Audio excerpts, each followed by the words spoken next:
So on the call today, we have the Programs Abroad staff. So I'm Kate Scott. I'm the Director of Programs Abroad. We're joined by Kirsten Shepard, who's the Assistant Director. Jess and Heath are our senior coordinators. And then we also have our 5 coordinators on this page. So Ashley, Sam, Cecilia, Megan, and Nathan. So we're so excited to be here to support you all. And then we are also joined by the Global Risk team. So that is led by Sean Lenker, who's the Assistant Director of SIR, which is Security, Risk, and Resilience.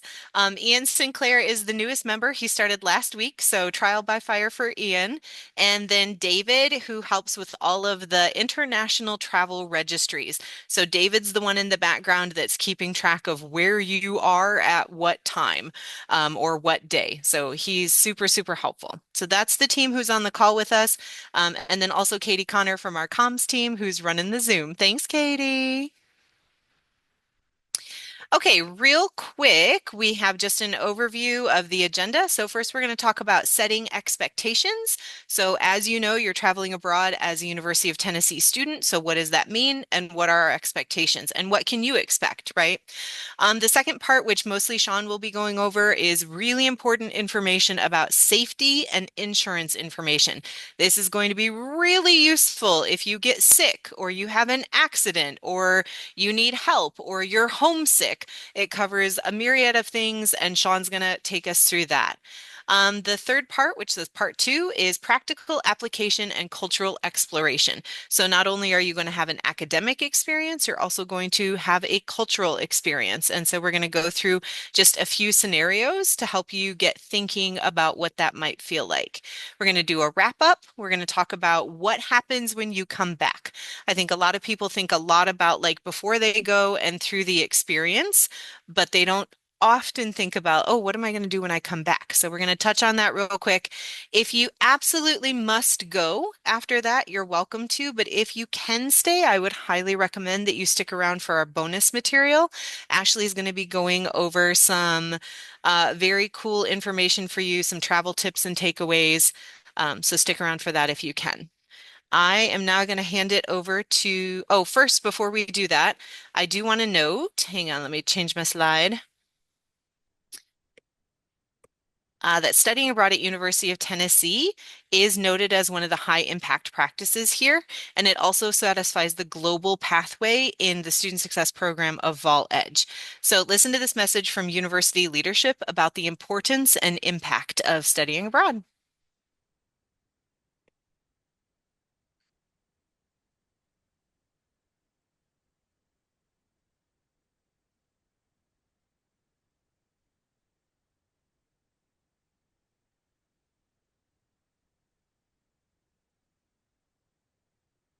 One second, everybody.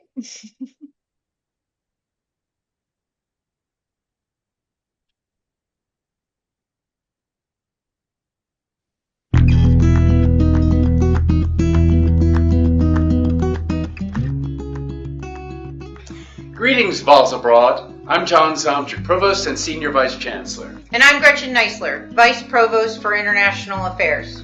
We want to take this opportunity to congratulate you on your decision to elevate your volunteer experience through study abroad.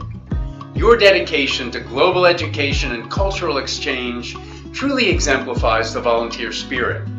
By stepping beyond your comfort zone, you will gain a diverse perspective and contribute to our increasingly interconnected world. Your decision to study abroad reflects a commitment to personal growth and academic excellence. You will learn more about yourself and the world around you, grow in your knowledge, skills, and sense of purpose, and discover the beauty in new places, cultures, and people.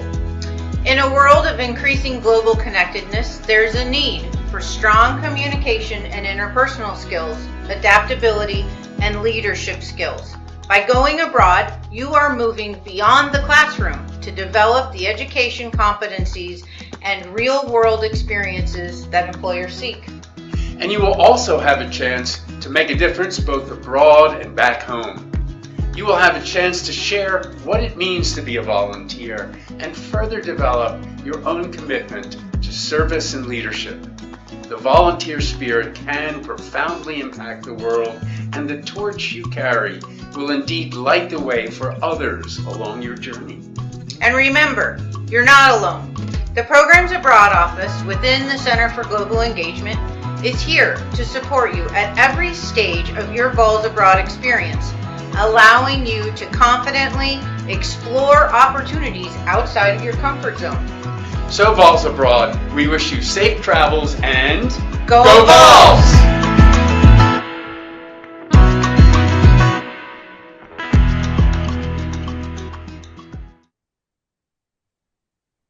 Okay, so that ends the introduction section of this presentation. I'm now going to pass it over to Kirsten, our assistant director, who's going to talk a little bit about expectations. Hi, everybody. My name is Kirsten, and as we get started today, I want to take a moment to talk about what it means to step into this experience as a University of Tennessee student. First, our role is to make sure that you have the information, preparation, and resources that you need to make good decisions while you are away. So Programs Abroad and Global Risk is here to help you and support you by answering questions and helping you navigate anything that comes up.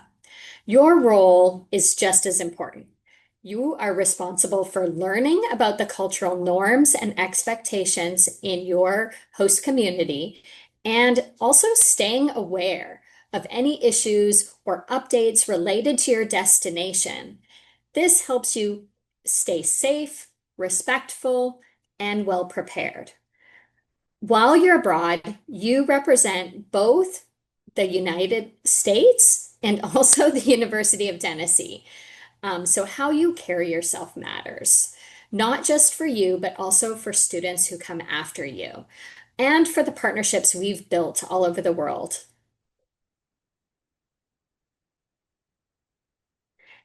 As my slide changes here, I just want to hold on here. There we go. Oops, too far. Sorry, guys. Technical difficulties.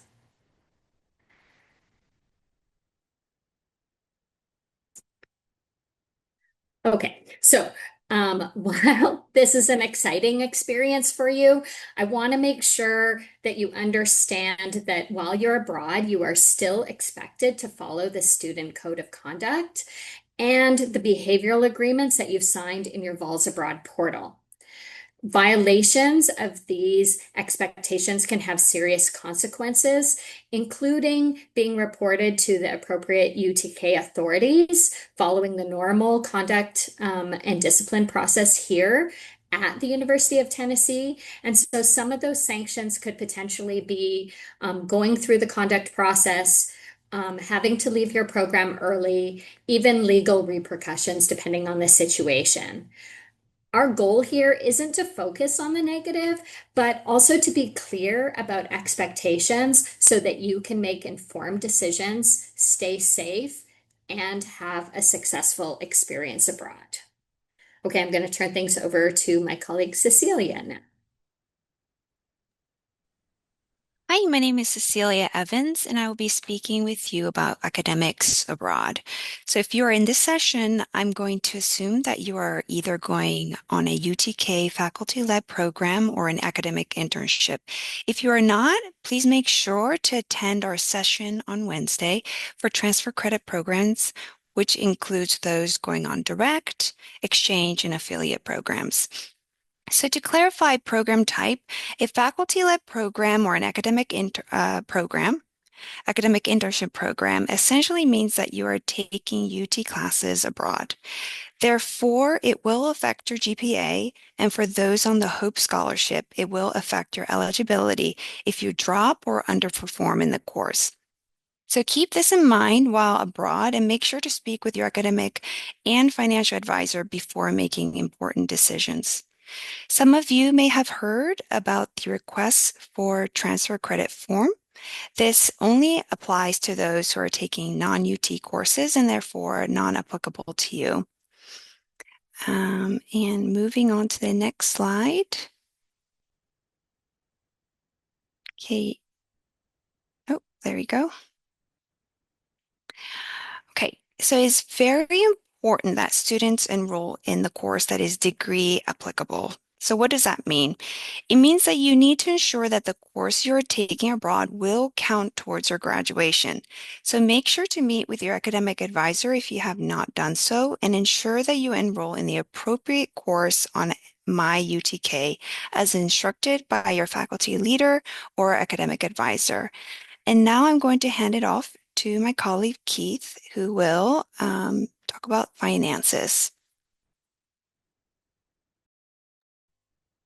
All right, hey everybody.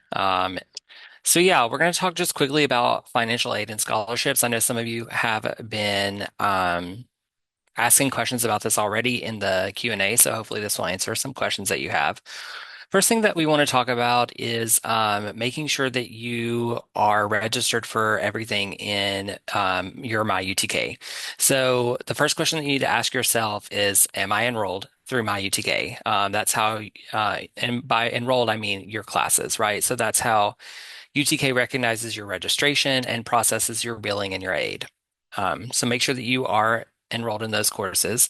Second thing that you want to ask yourself and work with your advisor to make sure is that your courses count toward your degree plan or your CPAS.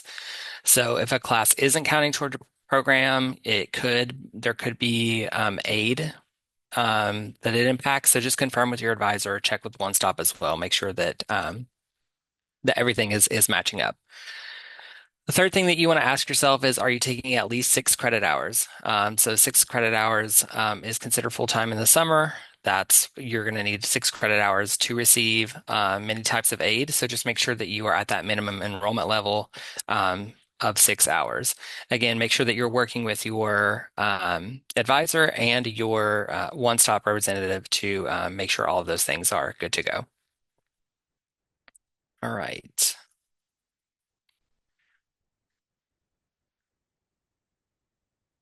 Okay, so next are dates and deadlines. This slide is telling us about how and when money shows up and when charges show up on our accounts. So first, our program fees, if they apply, will post to your student account following the standard UTK calendar schedule. So there is a QR code there on the side, which will take you to the UT calendar.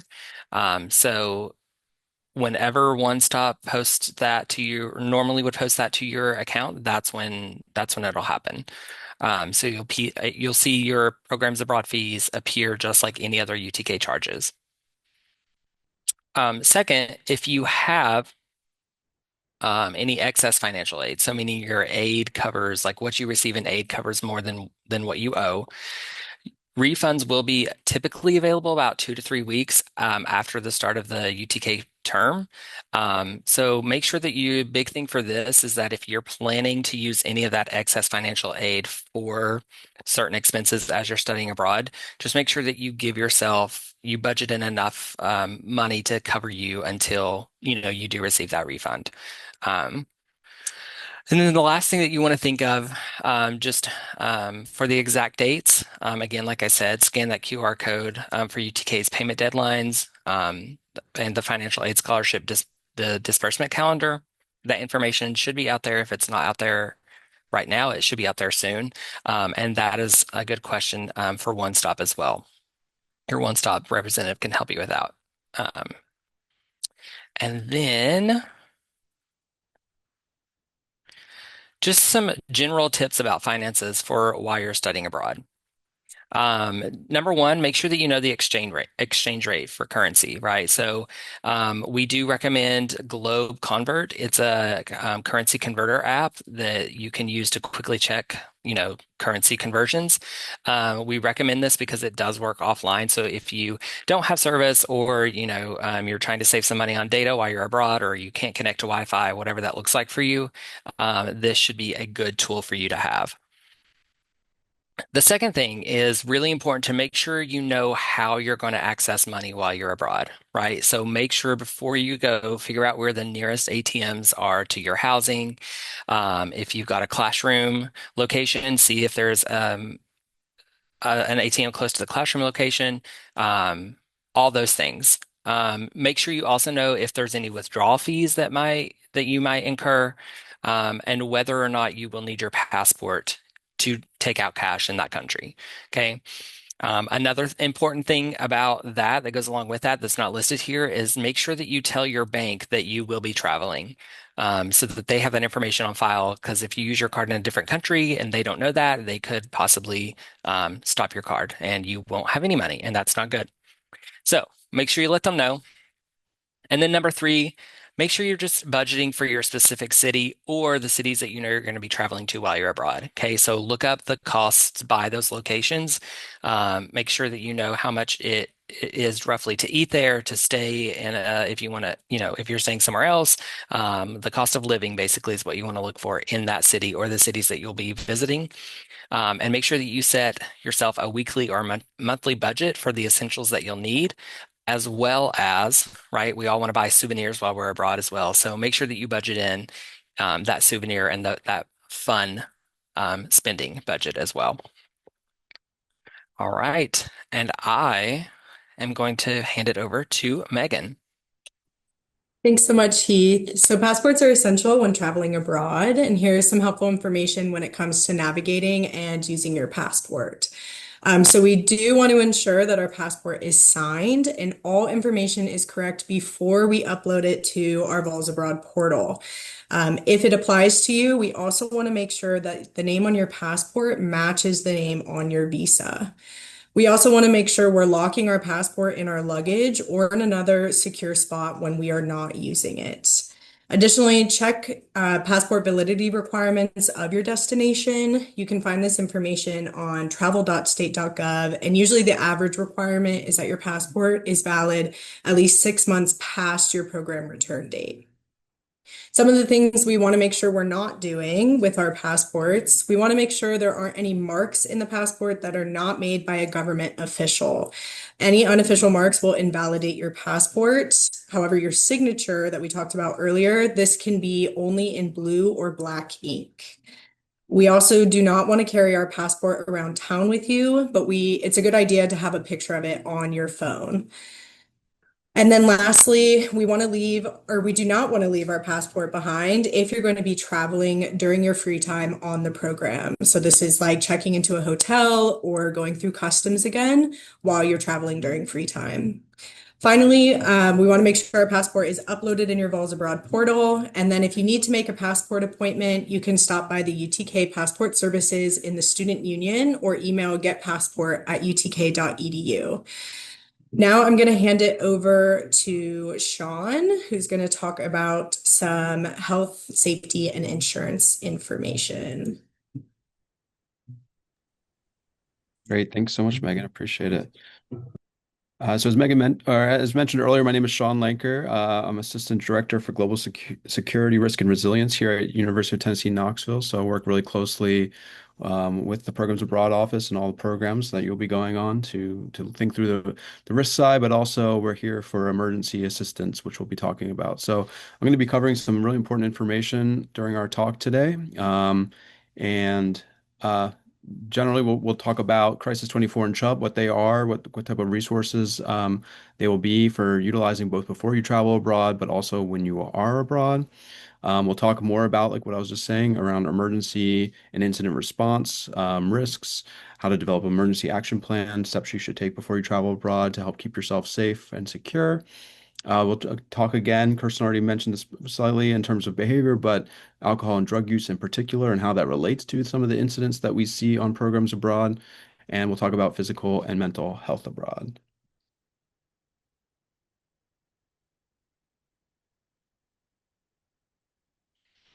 All right, so to kick things off, I'm going to talk about Crisis 24. So who is Crisis 24? It's going to be a name you'll hear me talk a lot about during our time together today. So Crisis 24 is UT Knoxville's medical security and emergency assistance provider that is available 24/7.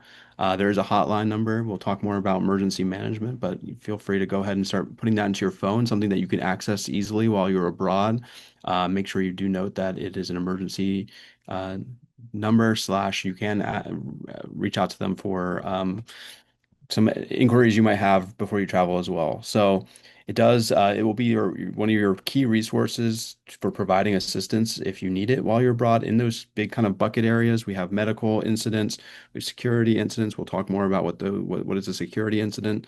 Something we see, especially among college age travelers, are mental health concerns and things like that. There's ways that Crisis 24 can assist you in those situations. We'll talk about that in more detail. It is like I said, emergency assistance. That's where I want you to program into your phone so that you can utilize it. We'll talk about how you can even download an app, which is great, and I'd recommend you do that today. But you can also use it as a pre-trip resource. We're going to talk later about your medical, your kind of physical and mental health, and something that you can utilize before you travel abroad is Crisis 24. You can call them before you're abroad. It doesn't need to be an emergency situation saying, "Hey, I'm traveling to Costa Rica and I have a question about how I might deal with this situation, right, while I'm abroad."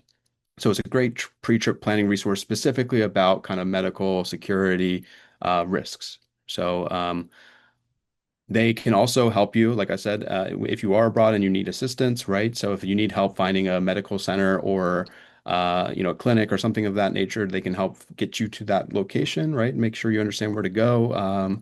Help make appointments, for example. They can also connect you might be in a location where it might be more rare to have English-speaking doctors, right? So they can help you find reputable centers that have English-speaking doctors or connect you to a member of their team who can assist with translation services, for example. So it's a really great resource. I will note too, one of the benefits of utilizing Crisis 24 is that it's linked in the background into our international insurance coverage. So we're going to talk on the next slide about what that looks like in terms of insurance, but it's really one of my recommendations for starting a case with Crisis 24, especially around medical issues. It doesn't have to be a full-blown emergency. You don't need to be like, I need, assistance because my hand's falling off, right? It can be more like I need some guidance about what to do. I'm not feeling very well, right? Our goal is always to address risks when there's still a lower level incident and not let it grow into a full-blown crisis situation, right? So, but if you're utilizing Crisis 24 from the get-go, when you first have a question or first need help with arranging an appointment, they can also pay for things on the back end through our insurance, which saves you a lot of time and energy in terms of submitting reimbursement claims and things of that nature. But we'll go into that more on the next slide. There is a great app. Please note that this is not the insurance side. We will talk about insurance on the next slide. I believe this next slide is about the app. So I'm going to take a minute right now for you guys to scan these QR codes with your phones and download the app because I want you to do it. It's really helpful. Please note when you're creating your profile with Crisis 24, you need to use your @tennessee.edu login versus your UTK specific. If you put in the @tennessee.edu login, it will take you to a UTK specific login page. But you need to first start the process with @tennessee.edu. I know we all have various kind of affiliate email addresses. This is one that we all have as well, right? And that's because this service applies across the UT system and not just to UT Knoxville. So please take a minute. Please go ahead and scan those QR codes if you have a Google device or Apple device. Those are going to be the two main ones, right? But please take a minute and go ahead and start downloading it. What you want is to have this ready to go, logged in now, right? Or when you're abroad, not when you have an incident occurring abroad, right? That's where you might not have the time to download things or be like, where's that phone number, right? So, I mean, I would still save that phone number in your phone, but if you have the assistance app, not only can you look up information in the app, but you can also just push a big red button that says, I need assistance, and it's going to connect you to the UTK call center for assistance. So it's a lot of great benefits to downloading the app. All right, I'm going to move on. This is your 10-second warning to use your phone and get the QR code. Take a screenshot. You can bring it back later. All right. So like I said, we talked about the Crisis 24 side. That's our global assistance provider. And that is complemented on the other side by Chubb, which is our international health insurance that you're all going to be enrolled in while you're abroad. So this is your insurance. So keep your eyes open and ears open about what I'm talking about because this is directly applicable to you in your time abroad, right? So, what is Chubb? Chubb is our international health insurance. Coverage includes common emergency care situations and medical prescriptions.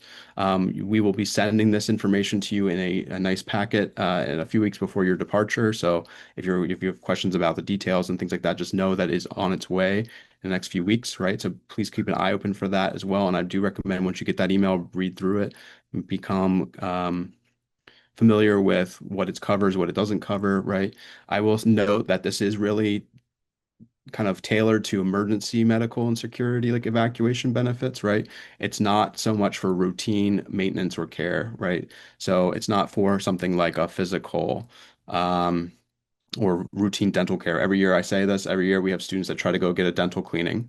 That's not what it's for, and it's not gonna, they're gonna basically ask us if we're gonna cover it, and we're gonna say we're not covering it. That's not the point of this insurance. This insurance is for emergency situations, or if you have a severe illness or injury, right? If you're sick, I mean, you need to go to the hospital, you need to go to the clinic, you need to go to a psychiatrist, or utilize mental health resources. This is what this insurance is going to cover. It's not going to cover physicals. It's not going to cover dental cleanings or kind of the routine or maintenance care. I will also note that this is, again, medical insurance, and this is not travel insurance. So travel insurance, might say, what's the distinction? Travel insurance is what we're talking about more for, like, covering if you have a flight that's canceled or delayed, or you lose your luggage, or you have an item stolen, like your phone or your laptop. Our insurance is medical. It's not going to cover those things. If you want that type of insurance, and it exists in the world, you need to go and look and see what fits your needs and purchase an individual personal insurance package for that, right? It's not going to be covered by Crisis 24. Every year I talk about this too. That's why I say keep your ears open, because I talk about it and then students try to use it for a canceled flight. Not going to work. People lose their luggage. It's not going to work. People have their phone stolen. It's not going to work. Especially electronic devices. It says it specifically in the details that does not cover electronic devices. So if you want that, do your research now before you're abroad and purchase a separate personal insurance for travel or specific items that you might be bringing abroad. You could do it for cameras, you can do it for phones, you can do it for laptops, for example, right? Again, one of the reasons, especially if you're having a medical situation, or even it can be low level, right? I just need help finding care abroad. Call Crisis 24 and set up an appointment, because Crisis 24 can usually, I would say, like 90% of the time, work out a direct billing agreement with that clinic or hospital so that you're not paying anything out of pocket. Crisis 24 is paying for it. You're just basically like, hey, thank you so much for the care. That's great, right? That's pretty rare. If you're not opening up a case to get that direct billing agreement set up with the provider, then you will have to pay out of pocket. That's where you're going to really want to save your receipts, because there's a claims process, and we'll include a link in the next slide about how you access that. So just know that you can still access that care, right? You're just going to have to pay for care out of pocket and then submit a claim for reimbursement later from the insurance company. So utilize Crisis 24, because that is a huge benefit of doing so. Okay, let's go to the next slide.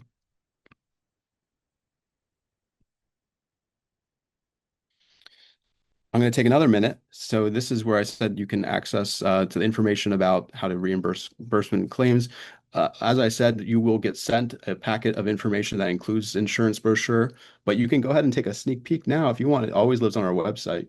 So please take a minute to scan this. I would bookmark that website. It's always going to have this information on it, right? This is how you can find both Chubb information, including the entire insurance benefit brochure, which has information about what's covered, what's not. It has really great coverage. Actually, I wish we had it here in the United States, because it's there's no deductibles, for example, for this type of care that you might be utilizing. So it's a really great resource. You can scan this page now. This also has the Crisis 24 information. I'd also recommend emailing it to you, or even better yet, saving it in the Notes app of your phone, because you might not be able to access your email when you're abroad, right? Start thinking through this type of stuff now, right? If I'm in a situation where I don't have access to my laptop, or I don't have the internet, I can't get on my email, things that you save to your email might not be accessible. So, right? So save some of these things, create a folder on your phone where you can save some of this information, download the packet, save the PDF, right? Something that you can take on the go. I know it's kind of old school, but you can also print this stuff out. You could print it and take it with you in your luggage. And it's some great airplane rating if you want to do that while you're flying over, right?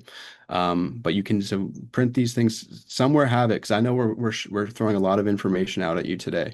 Know, one, that you can always access it on the website, and two, that you can save it into your phone. All right, next slide. So we're going to shift gears a little bit. So we were talking about what resources you have available. That's the insurance through Chubb, and then you have Crisis 24 as a 24/7 assistant service provider. But let's talk a little bit about like what type of incidents do we see, because this is where you can start thinking about, okay, how am I going to prepare myself for potentially facing these type of situations while I'm abroad. By far most common incidents that we see while students are abroad are things like lost or stolen items. I think pickpocketing, right? We talk a lot about pickpocketing and the things that you can do to keep yourself safe around pickpocketing.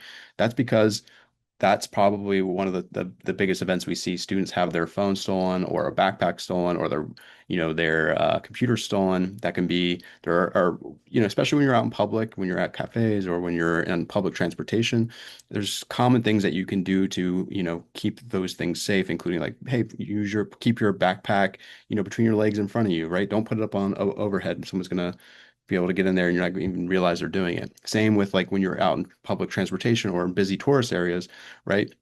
Those are areas where pickpockets are going to be more prevalent. And so you can take some steps like, again, keeping like situational awareness, things of that nature to help make sure that's not going to happen. Alcohol related incidents, I'm not going to go into too much detail now because we have a whole slide on alcohol later. Interpersonal conflicts, again, these might be issues, housing issues, right? Some other disagreements with others on the program, right? These are all things that we can assist with as well, but these are what we see most common. So a long way of saying that most of what we're seeing are usually lower level incidents, but we'll talk about some of the higher level incidents on some later slides as well. If you do have an item that is lost or stolen, do let your program leader know, and then it might be necessary to file a police report, especially if you are doing that filing or getting that personal insurance to cover things like your phone or your camera or computer, because our insurance is not going to cover it. Again, make that noted, right? Again, but if you do have that insurance, that's where you might want to file a police report, right? You have to look at the terms of your insurance about what's required to get reimbursed. And usually that means filing a police report in those situations, right? So be sure to be aware of that. But again, your program leader can help you navigate those types of situations. Just let them know. They can always follow with us here in Knoxville for guidance and support as well. If you have your passport lost or stolen, visit the U.S. Embassy or consulate in the host country and for an emergency passport, right? That's a pretty high level incident. You might have to work with your program leader to arrange logistics, right? You might have to get some excused absences from class time, depending on when it happens in the program and what time you have available to arrange an appointment like that, right? But you're gonna have to work with the U.S. government to get a replacement or temporary replacement. And I would recommend saving address and phone numbers of the consulate in your phone and on an online platform. Again, whether it's email, whether it's your phone, whether it's all the above, I do recommend creating a spot for yourself, like a Google Drive or SharePoint, somewhere that you can save a lot of this information so it's easy to find and access later.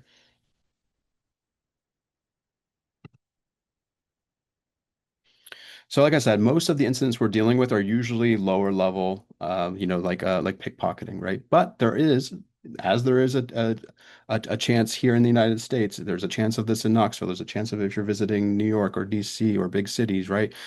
Things that are like more, I would put in a bucket of global security. So those can be things like natural disasters and terrorism and street crime, protests, political unrest, right? The world, it can have its moments, right? So I do want to make sure you're aware that because of the current conflict between the U.S., Israel, and Iran, that the U.S. Department of State, that's the DOS I put here, DOS Worldwide Caution, they put out a worldwide caution last month, which has been updated. I'm going to read through it. It's pretty short. You can Google this, right? Just say Department of State worldwide caution, but it is basically, this is the meat of it. Department of State advises Americans worldwide, and especially in the Middle East, to exercise increased caution. Americans abroad should follow the guidance and security alerts issued by the nearest U.S. embassy or consulate. Groups supportive of Iran may target other U.S. interests overseas or locations associated with the United States and/or Americans throughout the world.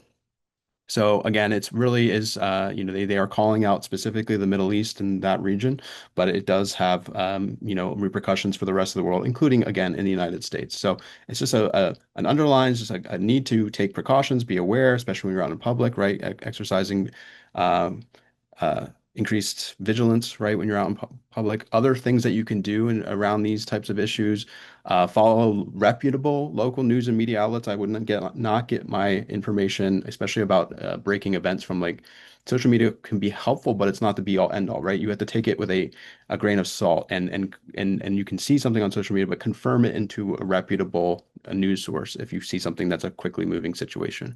So follow local news and media outlets. Crisis 24 emails and alerts. If you download the app or will download the app, you can sign up for alerts that either you can get them via email, but you can also get them pushed right to your phone, right? And that's going to be really specific to your area.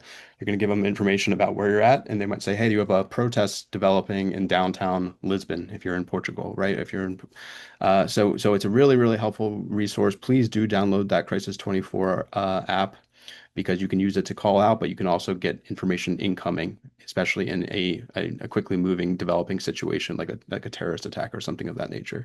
We'll talk a little bit more about this on a later slide, but in terms of the DOS guidance to sign up or follow U.S. Embassy and Consulate alerts, you can sign up for them by enrolling in what they call the Smart Traveler Enrollment Program, or STEP, and we have another slide on that.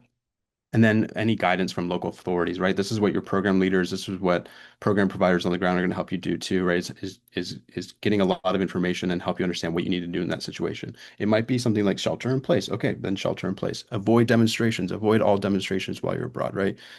These are things that you can do to help keep yourself safe.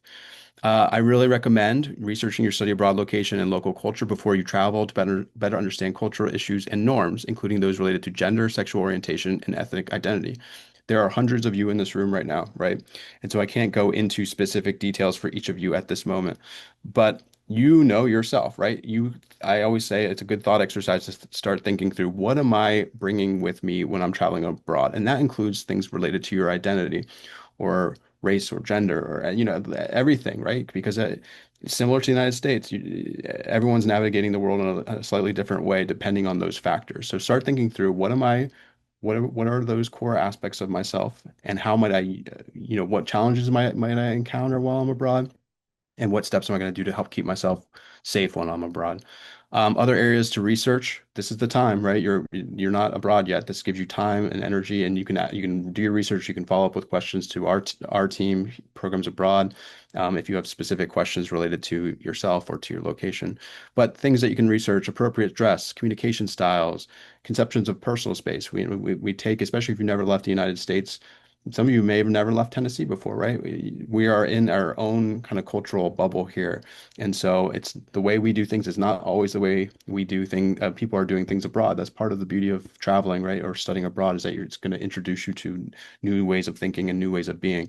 And so you're going to learn it on the ground, right? Firsthand, but you can do your research now so you can prepare yourself before you travel.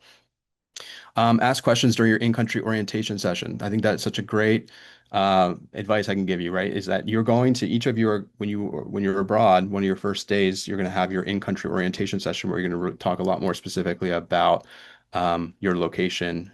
A big part of it's going to be about health and safety, things that you need to know about the country or about the city that you're in, right? And this is where, don't just be passive sponge, but react and ask questions, or ask specific questions. If it's something that's more sensitive, something personal to you, bring your program provider or your program leader to the side and ask the questions there. But don't just like say, I wonder, right? Just ask the questions. That's why we're here. We're here to help answer those type of questions.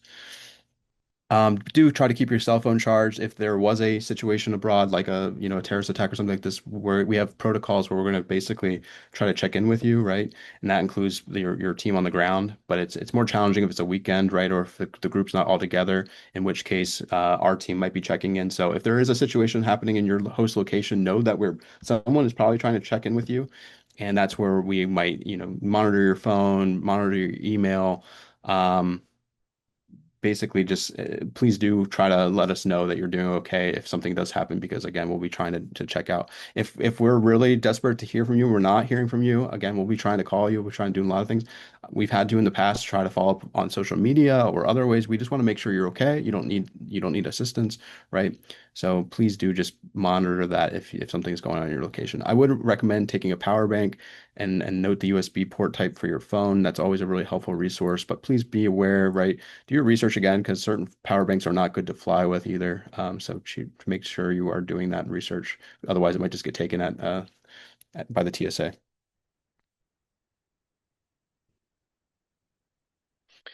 So I already talked a little bit about this, but general best practices you can take while you are related to kind of these safety and security events. Stay aware of your surroundings, especially when you're in public, especially when you're in kind of high traffic areas, right? Tourist locations or shopping malls, things of that nature.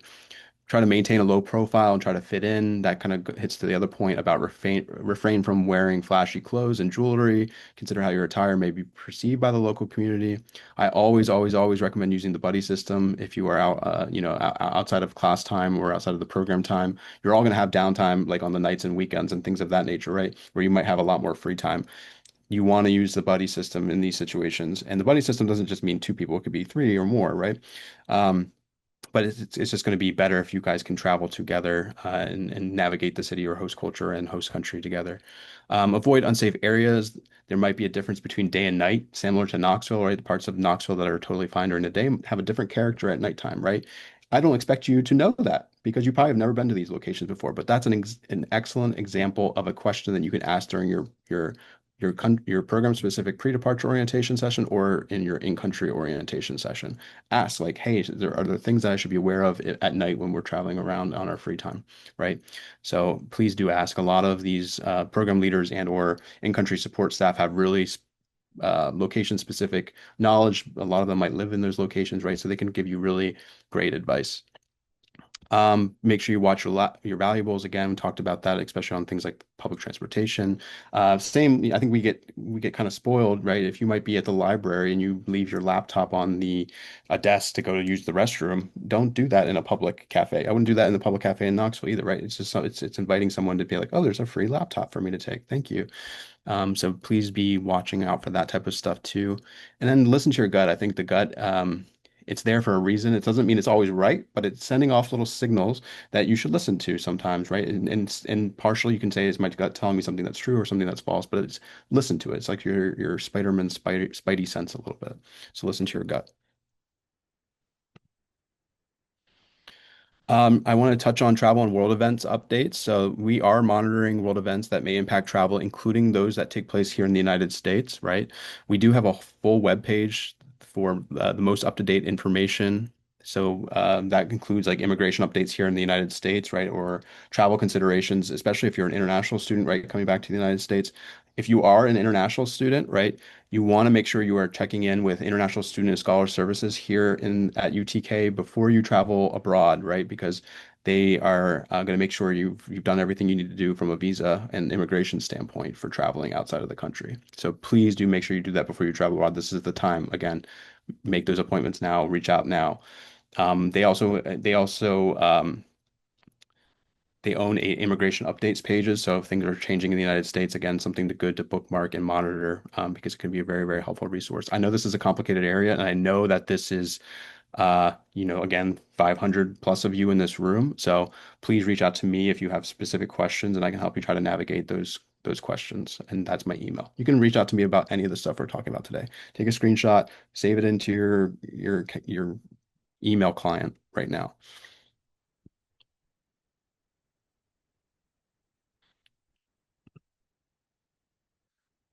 Like I said, one of the things that we see as beneath a lot of our incidents that we see involving students abroad, I would say somewhere between probably 80 and 90% of incidents, if you ask the question, was alcohol involved or a contributing factor, the answer is usually yes.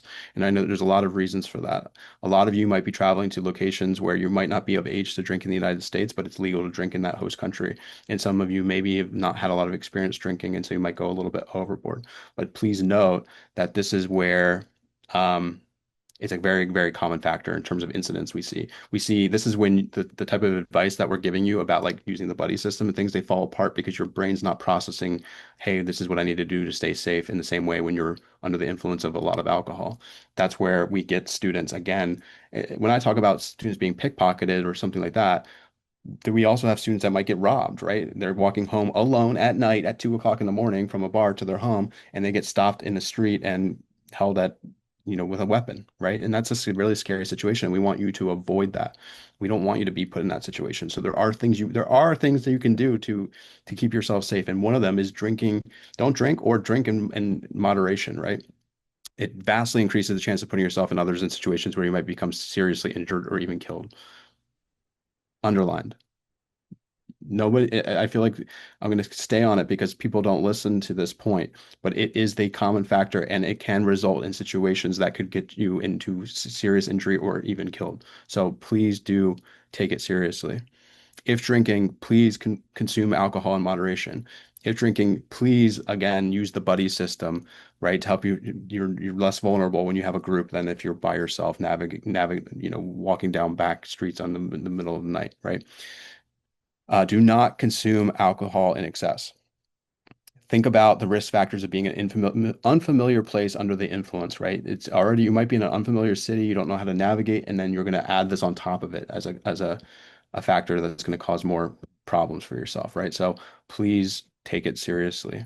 I do want you to think too about the drinking culture of your host country, of the context of how, when, and who drinks. How is this different from the US culture? Most locations around the world, there is no drinking culture of drinking to excess or getting drunk. It might have a drink or two with a meal. It's a way of bonding with other people, but it's not to drink in excess or the point of getting drunk. So you will look like a fool. And this goes back to what Kirsten was talking about earlier, right? About you're going to be held responsible, but also you are a representative of UT and you're representative of the United States or your home country.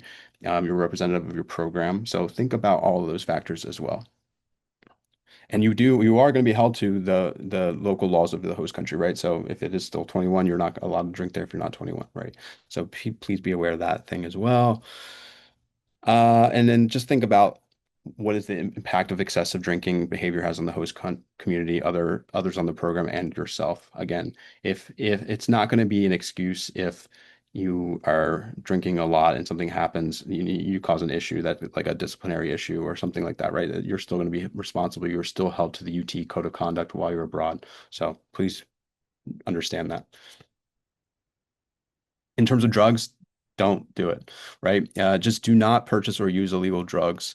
I always say, there's a whole show about it called Locked Up Abroad, and you do not want to be the subject of Locked Up Abroad.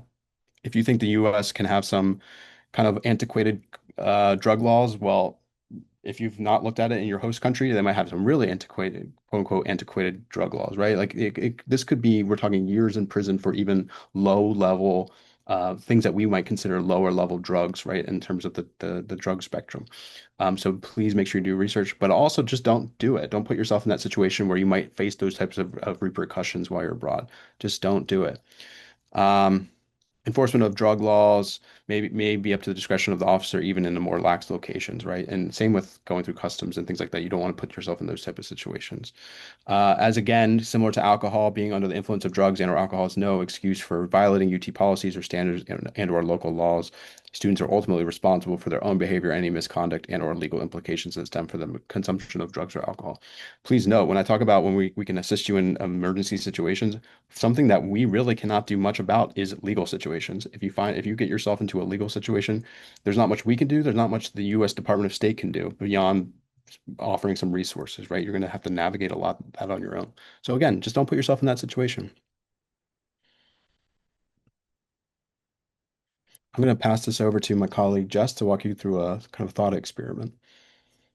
Hi, so I am Jess Simmons and I'm a senior coordinator here in Programs Abroad. And we are going to talk through a real life scenario that pertains to the subject of drinking, which Sean just dove into. So, as I'm reading this case study to you, I want you to consider who is involved and where are they from? What cultural differences may be showing up?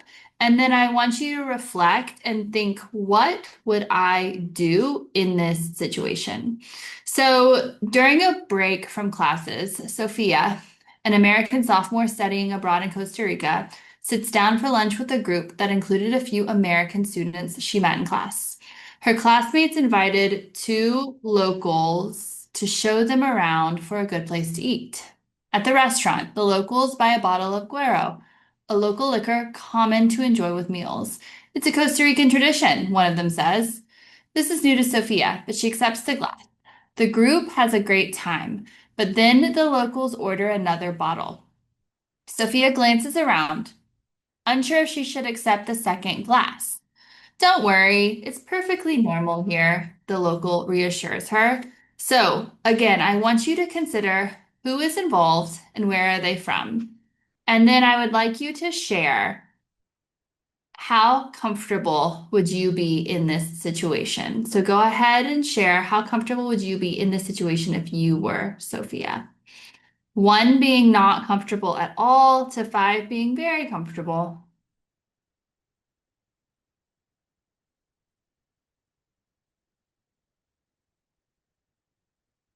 Okay. I see the answers coming in, and it looks like we are kind of landing mostly here in the middle. So most of you are somewhere 2 to 4, where you're not completely uncomfortable, but with that second bottle was pulled out, you are pausing. You are kind of thinking, well, what should I do next? Okay, so let's see what Sophia does.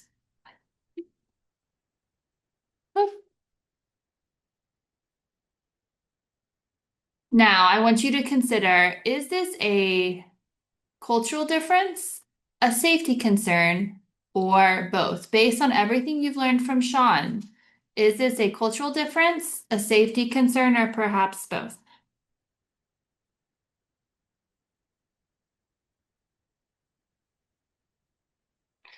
Yeah, so as the answers are coming in, I see that about 84% of you say both. Okay, and that, for all intents and purposes, is correct. So, drinking age in many Latin American countries is 18.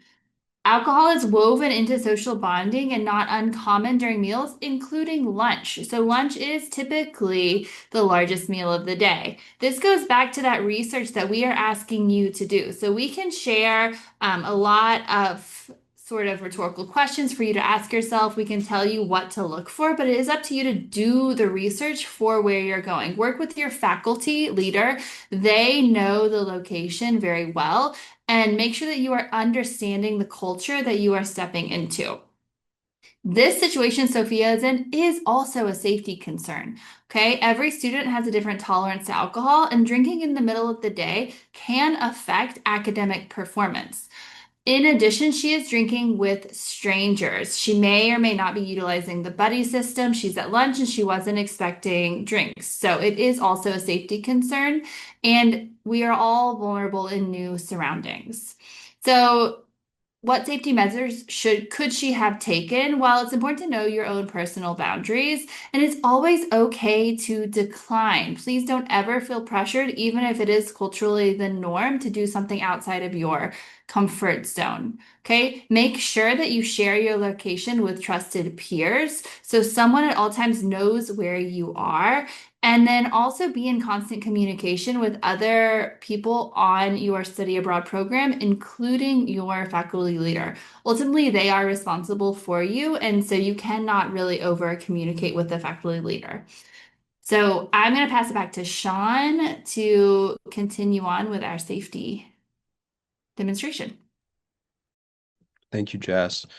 We're on the tail end here, but I want to drop in our chat here as we're going.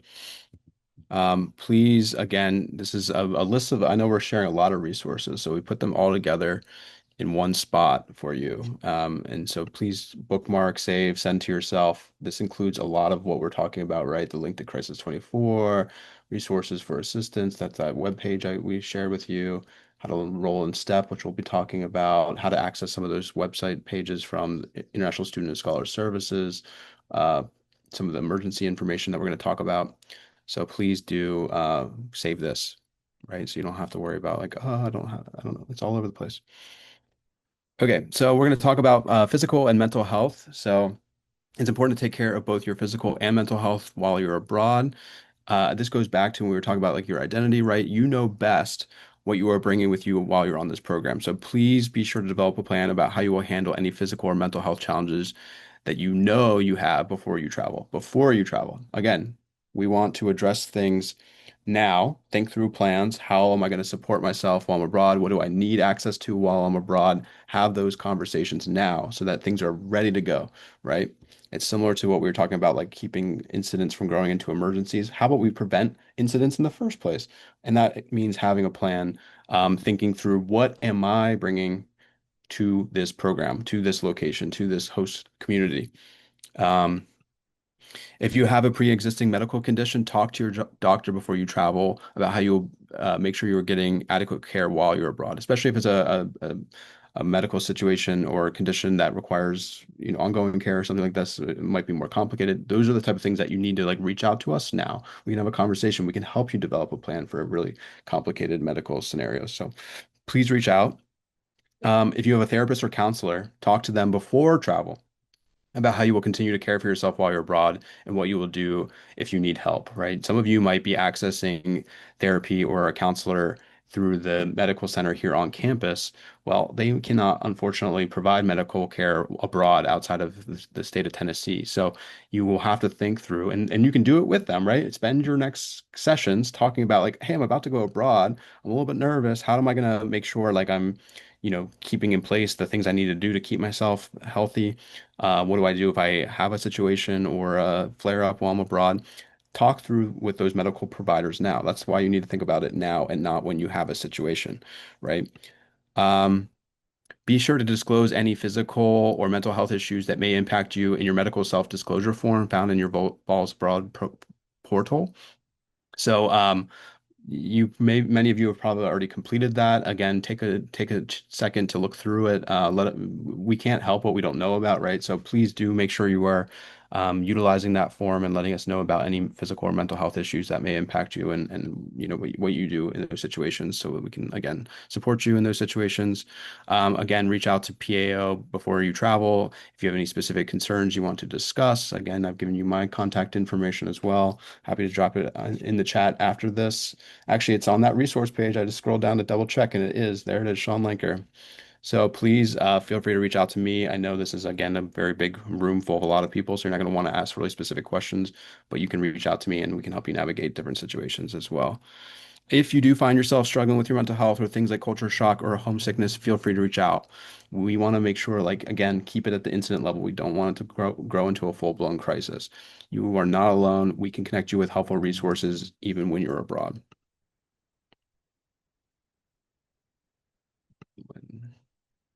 Here we go. Again, you know what if you are someone who knows that you did struggle with depression or anxiety or other mental health conditions, you also probably know best what helps you in those situations or what helps prevent you from having those type of situations, right? So we gave in a list here of different strategies that can help in a mental health scenario, but make sure you're just checking with yourself and develop your own list, right? What's going to help me or what's going to prevent myself from feeling that way or what am I going to do if I do feel that way, right?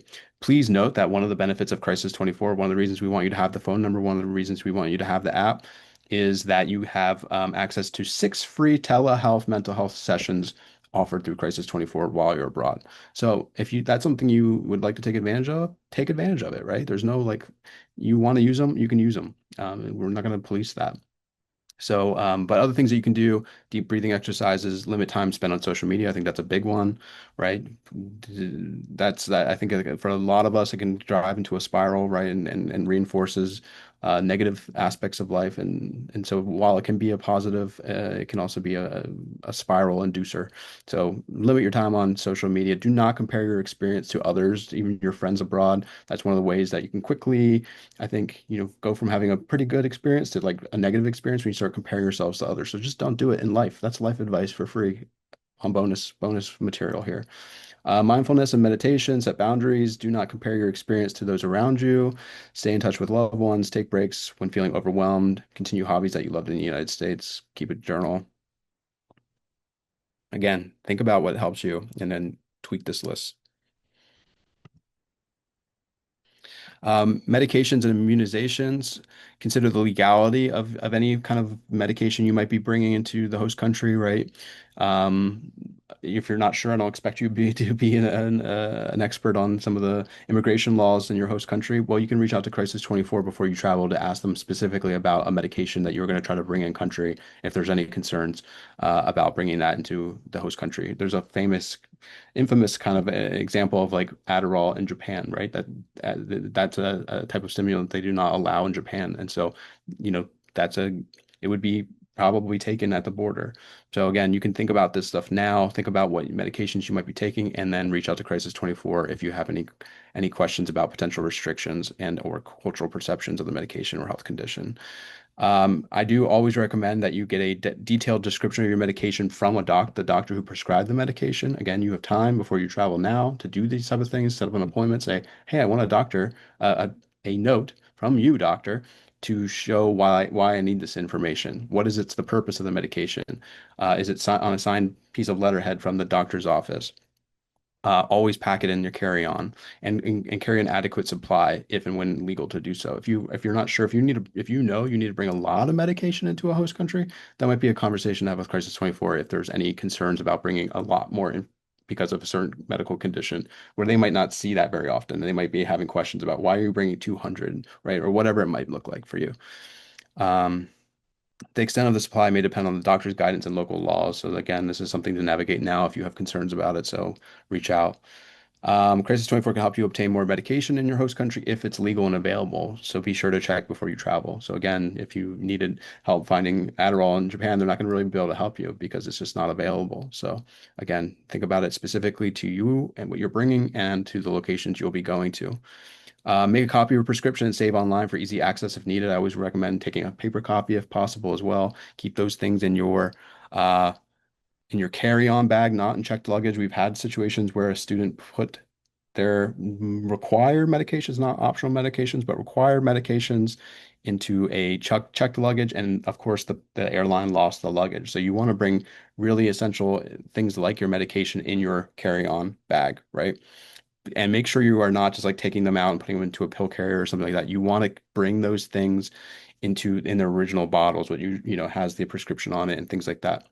Because this is all for if you were entering the host country, you might go through customs, they might stop you. And if they can see, oh, okay, this is what this is what it does, it's going to help you get through customs, right? So think through it that way. If they see a lot of just random pills, they're going to have a lot more questions. Vaccinations, I do recommend checking the U.S. Department of State's website before you travel, country-specific entry requirements. Of course, there might be required vaccination, and there's recommended vaccinations. Back in the day during the COVID times, there was times you had to show proof of vaccinations as well. There might be that type of requirement for some locations, not really specific to COVID, but around other vaccinations. Do your research now. Finally, we're going to talk about emergencies abroad. Again, you have access to this information in that resource page that I shared before. But generally speaking, it's always helpful to think about, okay, what do we mean by an emergency versus what do we mean by a non-emergency? So for our purposes, we're going to talk about emergencies are life-threatening situations or illnesses, violent crime or assault, or local/world events that could threaten safety. The big things like terrorism, like natural disasters, right? Things of that nature. What's a non-emergency? That's more of the kind of lower end, lost or stolen items, delayed or missed flights, or other transportation disruptions, common cold, lower level sicknesses. These are all things that we still want to make sure we're addressing, but you might not have to call our emergency phone at 2 o'clock in the morning about these things, right? The incidents. Emergencies, yeah, we want to make sure you're getting support ASAP. For emergencies abroad, we kind of developed this flow chart because we do have a lot of resources, which is good in some ways, but we can be, can cause some anxiety in the moment. It's like, who do I call? Know that you can always call any of these, right? But here's generally how I would say to work through them. If you need the 911 equivalent in your host country, and we actually have a list on the resource page I shared with you, you can look up what the 911 equivalent is in the countries you'll be traveling to. You want to call them. If you need, like, again, you need a fire truck, you need an ambulance, you need a police car, similar to the United States, you're going to call that 911. You're not going to take time to call, our emergency phone because we're going to say call 911, right? So call 911 if you need fire, police, ambulance services. Then utilize your in-country resources. It's helpful because these are the people on the ground right with you, and they can provide tangible support that we might not be able to provide from a distance of 4,000 miles away, right? So communicate to your program leader and or in-country program contact. A lot of your programs are being supported by what we call program providers, and partially what they're doing is providing on-the-ground health and safety support 24/7. So during your in-country orientation session, they're going to give you information about, like, hey, if you have an emergency, call this number. That's what we're talking about here. Call that number. They are on the ground. They can support you. You always can call Crisis 24 too. They're 24/7. Again, they provide assistance services, so please do note that. I already gave you that number, but again, you have it here. And then we do have an emergency phone that is held by staff in global risk and programs abroad office throughout the whole summer. So you can always utilize that as well. But again, a lot of the times we're probably going to go back to some of the earlier resources. Hey, have you checked in with your program leader? Hey, have you called Crisis 24? Hey, have you called 911 if needed? So it's a good resource. It's there for you, but I would start with some of the other ones. For non-emergencies, again, you don't want to be calling our emergency phone in the middle of the night about a missed flight or that I have a cold and I'm worried about, right? Those are things that we want to make sure are being addressed, but bring it up to your on-site program leaders. And then let us know, after the fact, or you can contact us if you're not getting movement on it, right? But like it's more for real full-blown emergencies that you're going to want to use the emergency phone. So take some action. We're going to give you another minute here to take a couple actions. I want you I know you might not be utilizing these phones, but if you are, please save these numbers in your phone now, right? If you need to, you might need to think through, right, about like adding exit or entry codes for your locations that you're traveling to as well. So think through that, but at least put these numbers in as they are now. That's what the plus, before you probably see this a lot, the plus one, that's to indicate that you might have to put an exit code if you're calling from the country that you're calling from when you're abroad. But these are the numbers, the 678 number for Crisis 24, the 1865 number for our emergency phone. I'm giving you some time right now. So just, you have nothing else to do. Why not program in? Why not do it? Take a screenshot of this page if you're not going to do it right now, just so you have it. Do it. It's your homework for today. You have to do it. And then start, this is available on the resource page as well, but open up this State Department STEP program. Again, this is the Smart Travel Enrollment Program. This is a really great resource because it lets the State Department know that you're going to be abroad. Again, this is how you can sign up for basically email alerts from the embassy or consulate in your host country or countries. It really just helps them understand that you're there as well, that it helps them contact you in an emergency. Again, this is all proactive so that they're not scrambling around if there's an actual emergency abroad. It can also help family and friends get in touch with you in an emergency. So it's a great resource. Definitely sign up for STEP. Save these numbers now.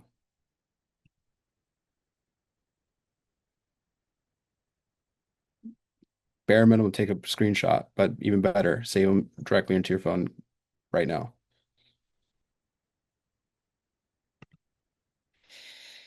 Finally, I would recommend you take a screenshot of this page as well. I'm not sure if it's on the resource page, but regardless, take a screenshot of this page. These are some things, again, you can give yourself some homework before you're traveling because you might not speak the host country language in full, but there are things, key phrases that you can and should learn so that if you need assistance while you're abroad, right? I need help, I need police, I need food, water, where's the hospital? Key phrases that you can memorize and start learning now, right? Again, make some flashcards and bring them on the plane with you. A lot of you are probably depending on relying on real-time Google Translate using your phone or an app. Well, what happens if your phone dies, right? So don't rely totally on technology. Still have a backup plan. Still utilize old school flashcards and learn some key phrases.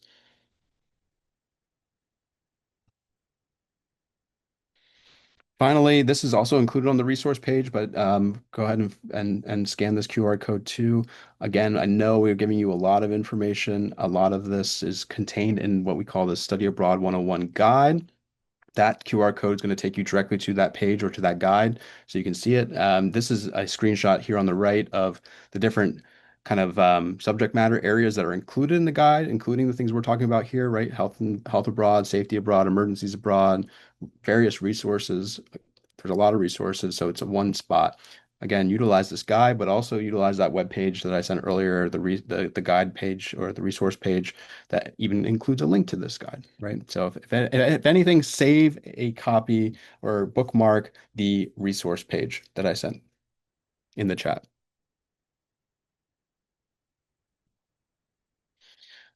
That's it from me. Again, you can reach out to me. You have my email information, and I'm going to hand it over to my colleague Sam, I believe. Yes, awesome, Sean. Thank you so much. Another important element to your study abroad experience is the cultural exploration that allows you to engage with local traditions, perspectives, and daily life in ways that deepen your understanding beyond the classroom.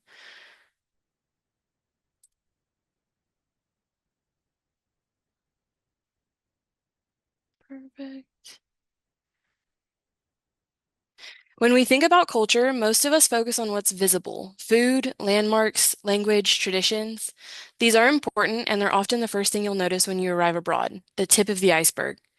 But what really shapes your experience and how you interpret everything around you lies beneath the surface.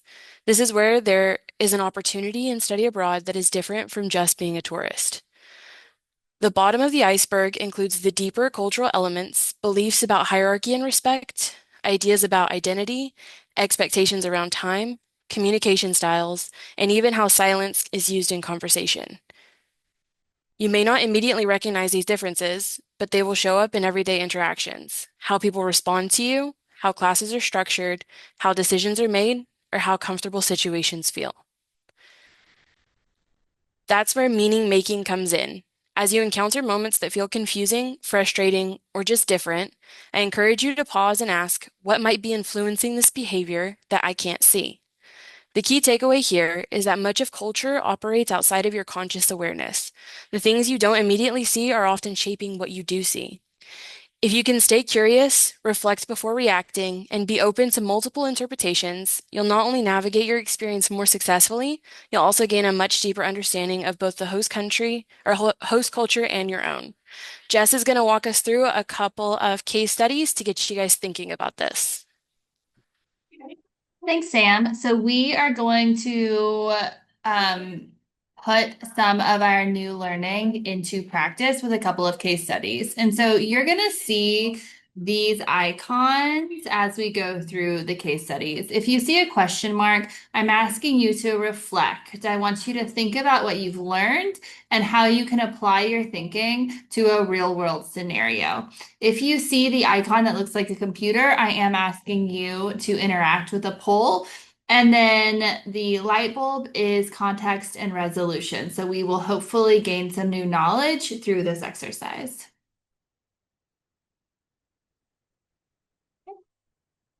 So as I read the scenario here, I want you to think through some of what Sam was just touching on. So I want you to think about how would you react in this scenario, and how comfortable do you perceive the guest to be, and how comfortable do you perceive the group to be? You are also going to make some guesses, some assumptions. So what is the silence indicating and what is the comment indicating? So let's go. A group is eating at a dinner table with a guest. The guest picks up their drink and finishes it, then helps himself to another. One of the group members looks at the guest with a blank stare. The guest says, "Oh, shrimp, my favorite," and helps himself to a serving while everyone's watching. One of the members looks at the other and says, "Oh, they have a good appetite." Another one looks side to side.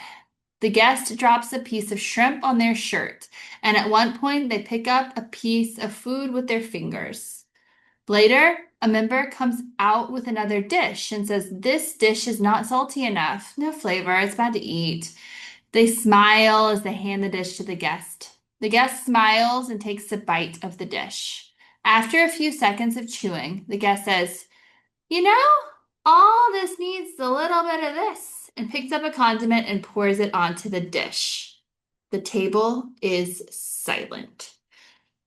So again, put yourself in this scenario and think, how comfortable do you perceive the guest to be?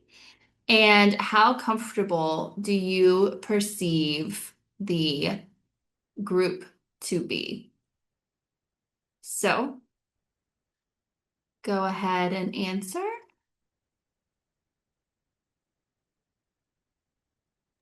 All right, I see the answers rolling in.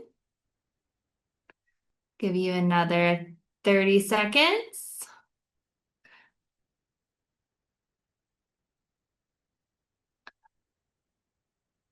All right, we are at about 20% participation. Let's get to at least half of you. Let's go ahead and answer these questions. If you were in this scenario, what would you do? What are your thoughts? Okay, so we're about halfway. So as you can see here, about half of you think the guest is really comfortable and the group is not. The group is uncomfortable. There's some clues that tell you the group is uncomfortable. You also think here the guest's appetite, the comments were kind of rude. The silence indicated that the group was uncomfortable. And that you're kind of in the middle here about acceptance, okay? And then also kind of in the middle for acceptable serving size. So what we're gonna do, we're actually gonna watch this in action. And what I want you to reflect on is how do these unseen elements of culture, what is below the water on the iceberg, kind of impact what is happening in the situation. A few things I forgot to mention. Let me make a toast. He shouldn't have had that second glass when everyone else had had only half an inch just for taste.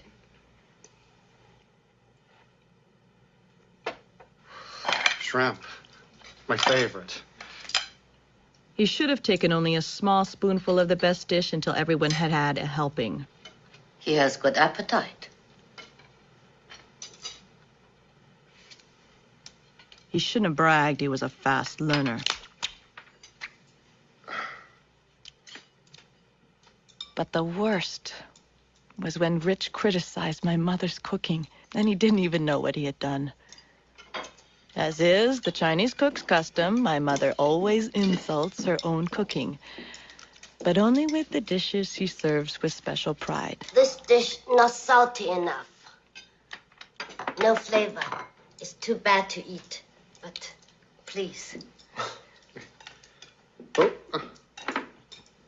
That was our cue to eat some and proclaim it the best she'd ever made. You know, Linda, all this needs is a little soy sauce.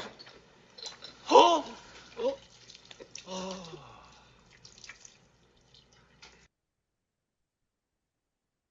right. So I want you to think, why did you answer the way you did in the polls before you watched the scenario play out? And what assumptions might you have made subconsciously to arrive at your answer? And then additionally, what cultural values might have shaped the way you interpreted these cases? So what values do you have on expressing opinions or feelings? Are we in an individualist or a collectivist culture? How were you raised? What are your views on silence, etc.? Okay, one big takeaway that I want you to have here is that it is important to observe before reacting. And it is also okay to be uncomfortable, right? We want you to expect discomfort and to push through that to a place of learning. Stay curious and don't be judgmental. Okay, we have a second case. You ready? So again, I want you to consider who is involved here. Where are they from? What lies beneath the water in their cultural iceberg? And then you're going to be asked what you would do. So this is a real life scenario many of you will face in the summer. So let's listen. Josh studies abroad in Florence and lives with a host family. His host mom is very kind and attentive and makes sure that he is comfortable. As the spring semester progresses, the temperatures in the country start to fluctuate.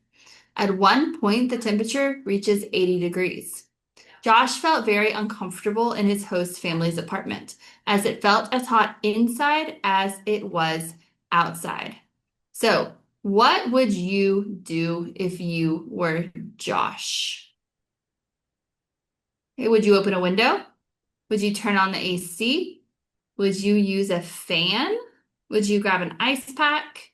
Would you change clothes or deodorant? Okay, so we have about 11% of you that have participated.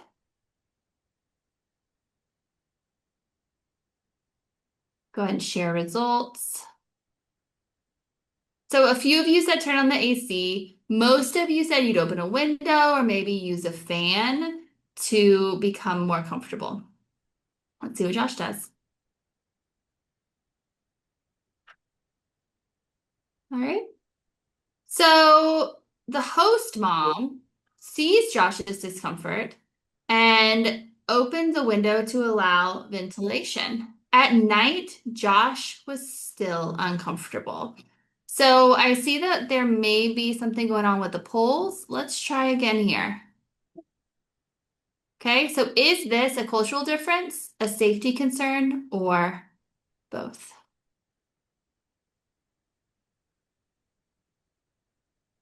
Is this a cultural difference, a safety concern, or both?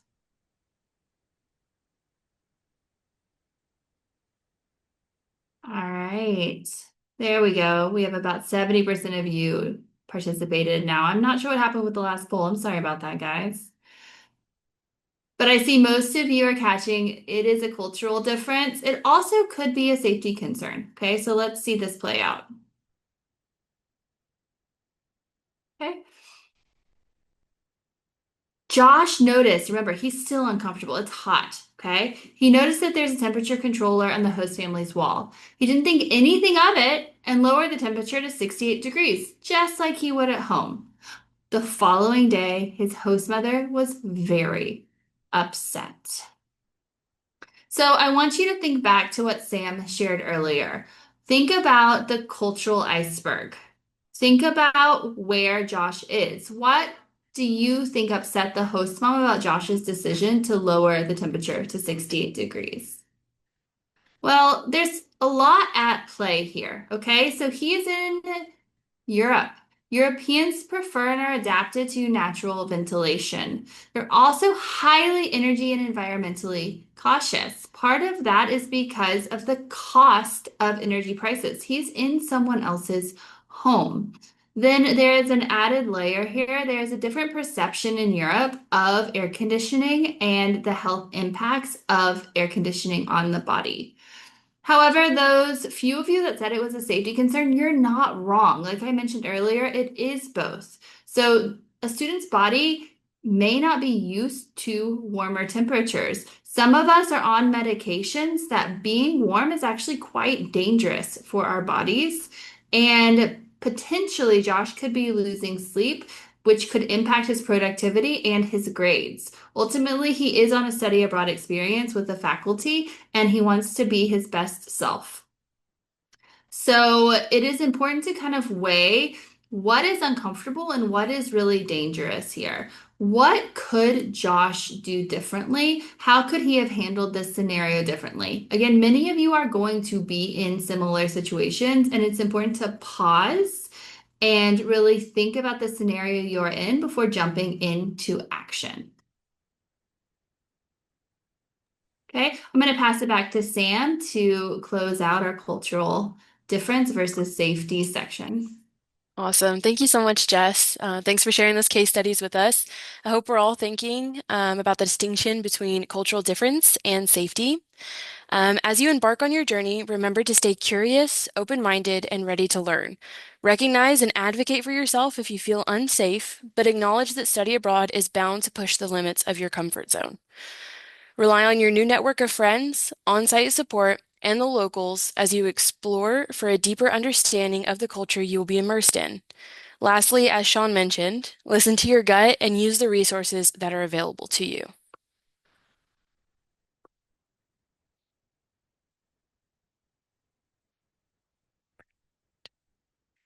I cannot wait to hear about all of your journeys. The stories you will have will be a reflection of the personal growth, cultural immersion, and dedication to expanding your learning beyond the four walls of the classroom. However, your journey doesn't end when the program does. Kirsten's going to take a closer look at the reentry process and what to do when you come back home.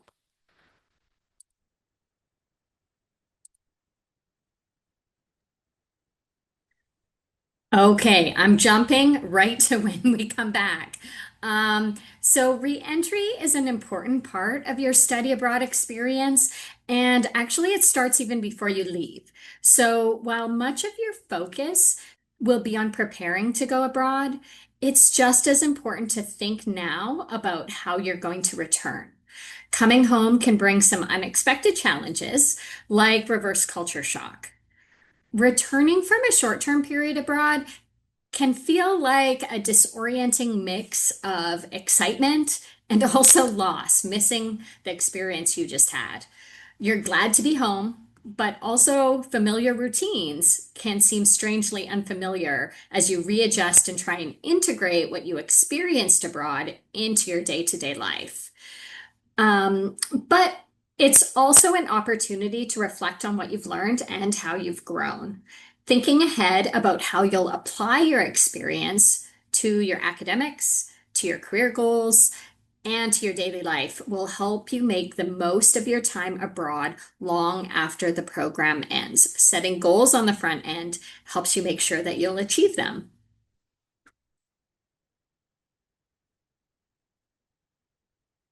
Hold on, switching slides.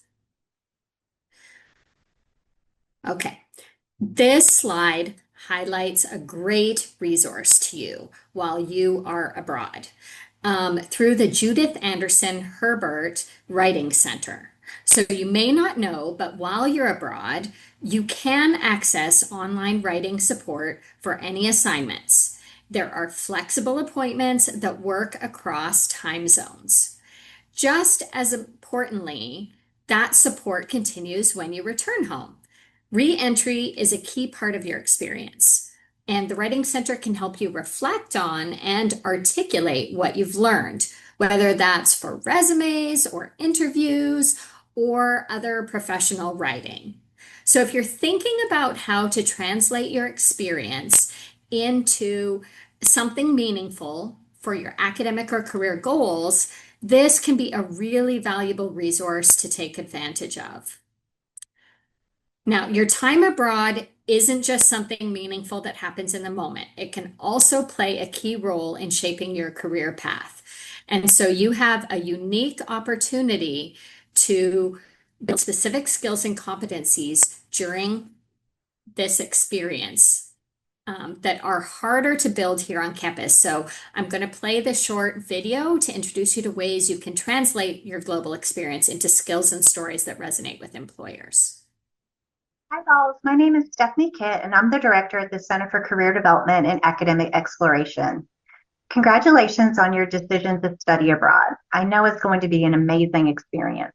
I'm here today to tell you briefly about how you can frame this experience in a career lens and think about the skills and experiences and competencies you're going to gain while abroad so that you can really sell the value of this experience to future employers or graduate programs. I want you to think holistically about this experience, everything from getting passports and visas to arranging transportation there, learning a new culture, a new housing situation, the coursework that you'll complete, as well as any additional travel that you'll do. You're going to want to frame those experiences through these 8 NACE career ready competencies. I'm going to briefly introduce them to you. Critical thinking looks at solving problems and thinking through things critically. We have communication representing both oral and written communication, teamwork, learning how to work together with others to solve a task or problem, technology, using technology effectively to complete your work and learning about emerging technologies. We have career and self-development, so understanding your career goals and what it takes to reach them, as well as knowing about your strengths and interests and values. Leadership, understanding when it's appropriate to step up into a leadership role. Professionalism, your work output, your punctuality, your work integrity. And finally, equity inclusion, learning to work respectfully with people from different cultures. And I bet that you are going to work on all 8 of those throughout your experience. And before you leave, I encourage you to set some goals about what do you want to learn and accomplish. Are there some of those competencies that you particularly want to hone while you're abroad? Collect stories. When you have challenges, maybe you have challenges navigating the transportation system or in learning how to communicate in the grocery store.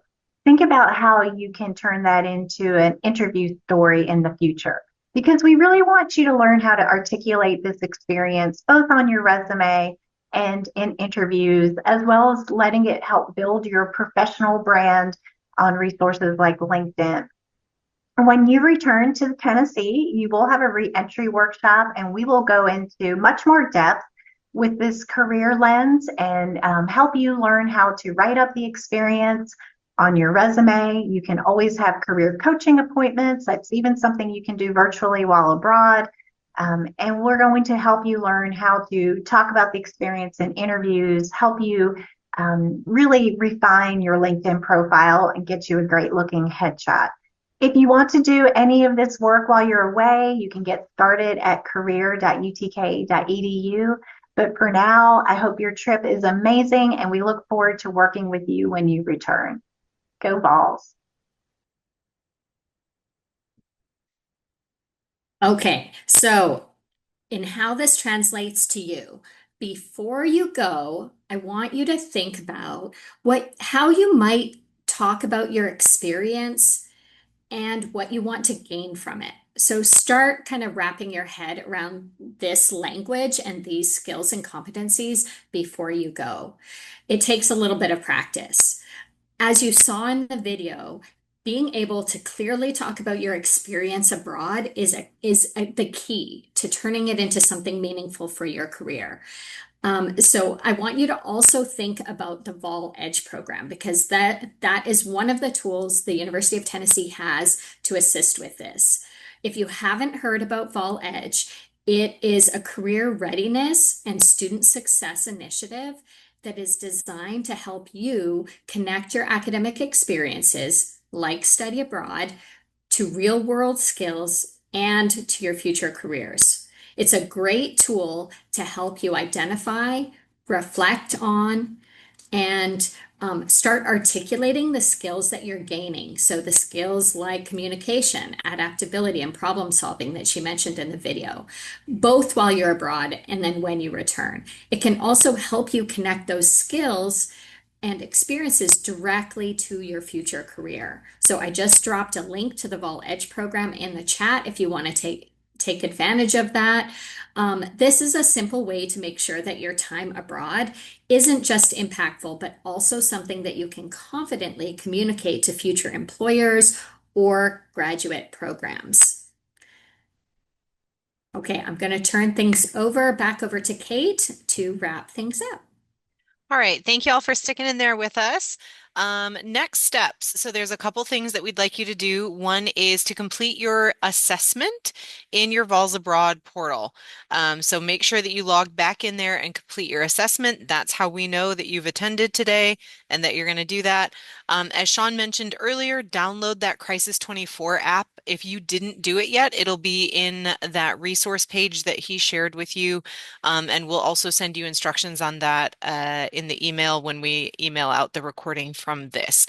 Save the Programs Abroad contact card, save all of those numbers in your phone. The more you do ahead of time, the less you have to do in the moment overseas. And nobody wants to be trying to figure out what to do or what phone number to call when you really need to. Okay. Another thing a couple of you asked about in the Q&A, like how do we know that everything's done in our app? Again, log back into your portal and it should tell you, that like circle thing that says like how many things you've completed. Just make sure that in your post-decision requirements, everything is done there. And then make sure, a lot of you also asked about this, like how do I enroll in my courses for my faculty directed? Talk to your faculty leader. Some of them do it for you. Some of them require you to do it. We don't do any of it. So make sure you're talking to your faculty leader to find out how to do that. If you want to stay connected with us, we've got our Instagram and LinkedIn up there. And then Ashley is going to come on with some travel tips and tricks and some bonus material. So again, thank you all for coming today. You can still put Q&A in there and we'll still answer that. Thanks so much, y'all. Ash? Yeah. Hey, thanks, Kate. I'm Ashley, and I just wanted to quickly kind of touch on the bonus material with you all. So our team has put together a great resource of all the things we did not mention today that you might be curious about. So feel free to download it, print it out, kind of help you on your Programs Abroad journey.